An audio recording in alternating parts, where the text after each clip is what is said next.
All right, we are finished up wet sanding 400 grit. It turned out really nice. So now we are ready to wipe down. We're going to go ahead and re-tape, plastic, take all this down, redo it. But it's ready for the base. Everything. We are good to go. Fenders are done. They turned out really nice. We actually did the inner front fenders also. They turned out really nice. So, she's ready for base.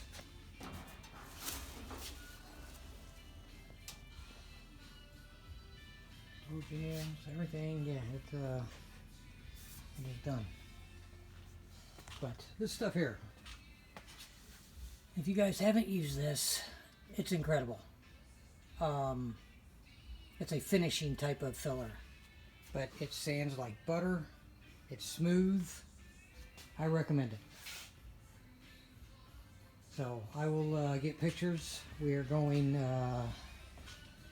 gunmetal gray metallic with stripes on the hood,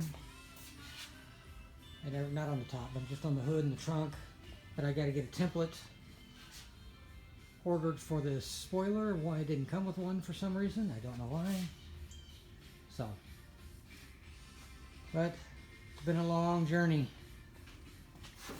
and I'm ready for this thing to get out of my little shop here so I can start doing my own.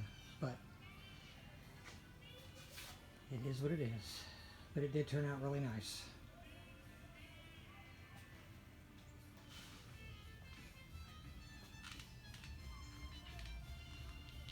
All the seams, everything lined up really good. Excuse me.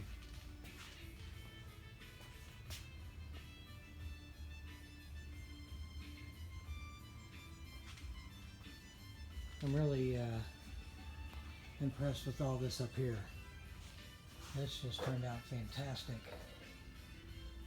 We did a little glass, some plug welding, and another product called fiberglass jelly, and a few skims of filler, and it turned out really nice. And then we also, this is all new metal up in here. We had to put all this in. It was rusted. Same thing with this side over here. It was all gone. So these little tools from Harbor Freight, stretcher and a shrinker, they worked really good for that weird little bend this way, bend the other ways, but they did great. But yeah, it's been a long process here. Underneath is completely done, undercoated, really can't see it, but all new floors. Yeah. I'll have to get my light under there once we get her finished. But